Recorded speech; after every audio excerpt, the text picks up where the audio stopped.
5ನೇ ತರಗತಿಯಲ್ಲಿ ಓದುತ್ತಿದ್ದೇನೆ. ಮಕ್ಕಳ ದಿನಾಚರಣೆ. ನನ್ನ ಗೌರವಾನ್ವಿತ ಶಿಕ್ಷಕರೇ, ಪೋಷಕರೇ, ಅಧಿಕಾರಿಗಳೇ, ಪ್ರೀತಿಯ ಗೆಳೆಯರೇ, ತಮ್ಮೆಲ್ಲರಿಗೂ ಬೆಳಗಿನ ಶುಭೋದಯ.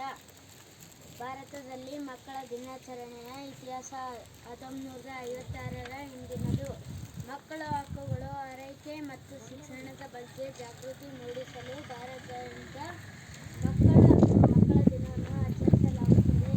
ಭಾರತದ ನವೆಂಬರ್ 20ರಂದು ಮಕ್ಕಳ ದಿನವನ್ನು ಆಚರಿಸಲಾಗುತ್ತಿತ್ತು, ಏಕೆಂದರೆ ವಿಶ್ವಸಂಸ್ಥೆಯ ಸಾರ್ವತ್ರಿಕ ಮಕ್ಕಳ ದಿನವಾಗಿದೆ. ಜವಾಹರಲಾಲ್ ನೆಹರು ಅವರ ಮರಣದ ನಂತರ ಅವರ ಜನ್ಮ ವರ್ಷಾಚರಣೆಯನ್ನು ನವೆಂಬರ್ 14 ಭಾರತದಲ್ಲಿ ಮಕ್ಕಳ ದಿನವನ್ನಾಗಿ ಆಚರಿಸಲು ಉದ್ದೇಶಿಸಲಾಗಿತ್ತು.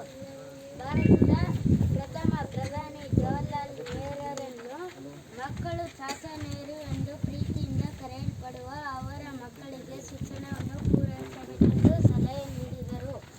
ಈ ದಿನ ಭಾರತಾದ್ಯಂತ ಮಕ್ಕಳಿಗಾಗಿ ಮತ್ತು ಅನೇಕ ಶೈಕ್ಷಣಿಕ ಮತ್ತು ಸಾಂಸ್ಕೃತಿಕ ಕಾರ್ಯಕ್ರಮಗಳನ್ನು ಭಾರತಾದ್ಯಂತ ನಡೆಸುತ್ತದೆ.